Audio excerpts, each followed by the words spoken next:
Hey guys, it's the coach and I'm back here and I'm starting with my college football 2024 season preview and prediction series where I'm going to go through a bunch of teams. I'm going to go through all their games on the schedule, kind of give you an overview of what I expect, what to see, and how I think the season's going to play out. Starting with Florida State, they went 13-0 last year before, well, their fans will stop right there, but we all know what happened against Georgia. Wasn't good. I know a lot of people sat out. It wasn't really their team, so it does suck that it ended that way. I thought they should have been in the playoffs, but it is what it is. How is the future going to look for them? Well, let's talk about it. Head coach Mike Norvell is tasked with rebuilding the offense. They lost a lot from that team from last year that was elite, including standout QB Jordan Travis, who was having a monster year, was in the race for the Heisman until he hurt his leg, kind of derailed, the accolades of him getting so much praise. But the dude was electric. The dude had a great season. They also lost leading rusher Trey Benson, top receivers Keon Coleman and Johnny Wilson, and a productive tight end in Jeremy Bell. So lost a lot of talent on the offensive side of the ball.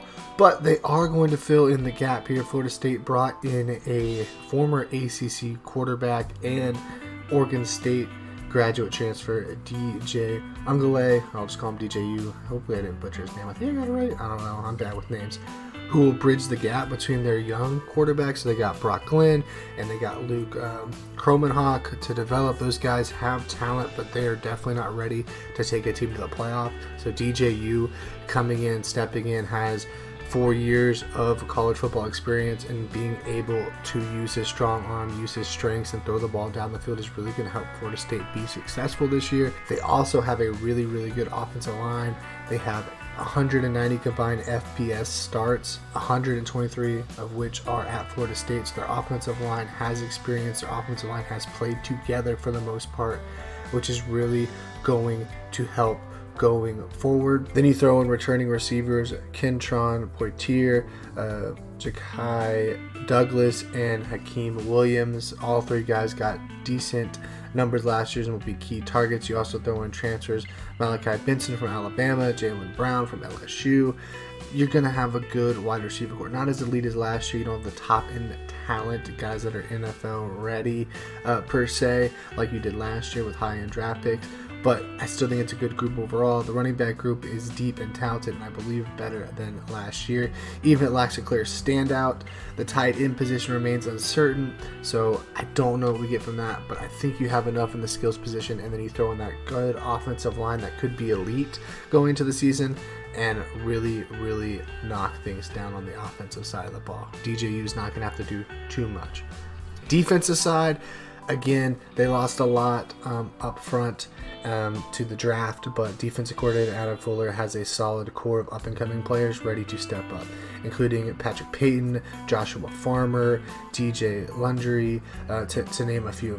This unit was the only in the country last season to allow fewer completions than incompletions. Key transfer additions such as Marvin Jones Jr., Tuamoe, I can't even pronounce from West Virginia, I'm sorry, Jarabaje, or you know what I mean. He's a good defensive end. I apologize for butchering his name.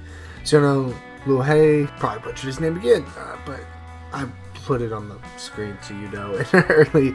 And then Earl Little Jr. from Alabama. They really beef up the defensive line. They really bolster up their defense.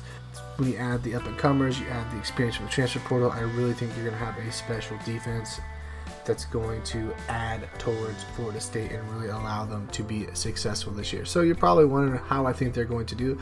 Let's go through and break down their schedule. But before I do that, if you like this video and you like this content, please like and subscribe so we can produce more of this amazing content for you and keep pumping them out and possibly, in the future, make a little bit of money, make some money back. Appreciate it. Thank you. Let's get into it. Florida State's schedule breakdown.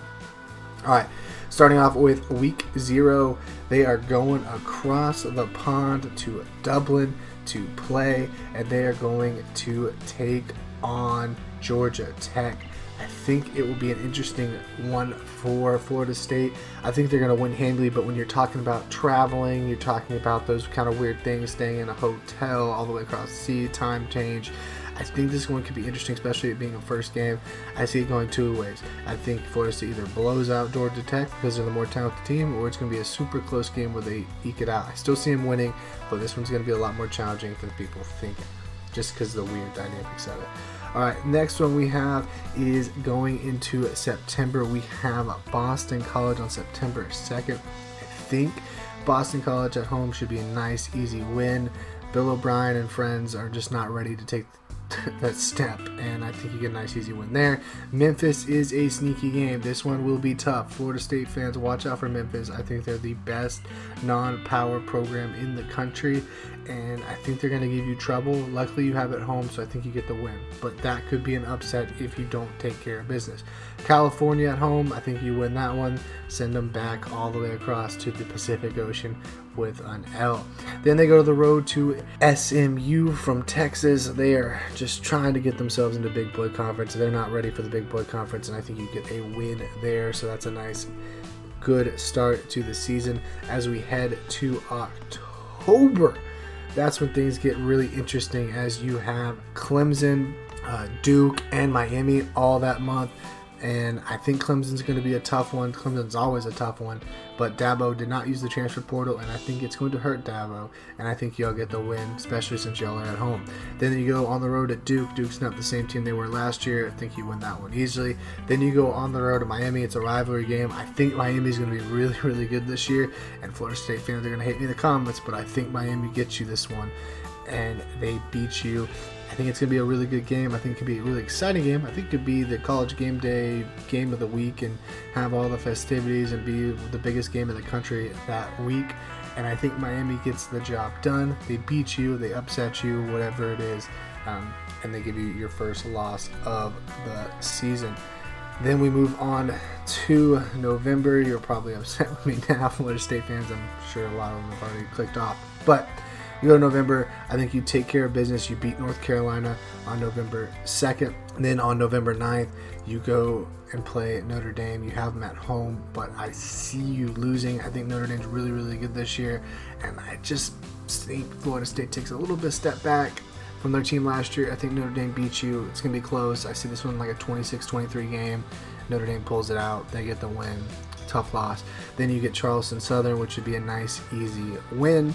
And then you end with rival Florida after they play their most impressive elite schedule in the country and get dog walked week after week. I think they're going to be just ready for the season to end. I think you walk them, to the funeral home and end their season pretty quickly in that one. So I think you guys go 10-2, but with that 7-1 record in the ACC, I think it's enough to go to the ACC championship game, which that's when things get exciting to me.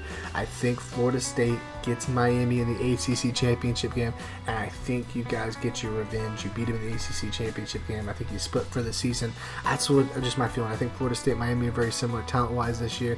I know Miami hasn't produced. I'm going to give Florida State the ACC championship. I think they deserve it. I think they will earn it.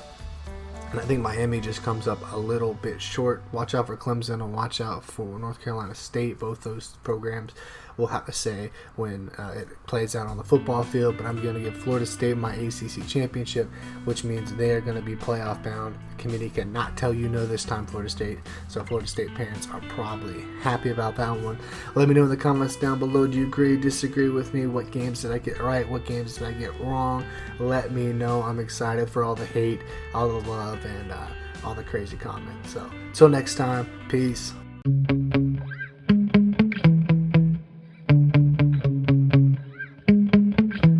Yeah.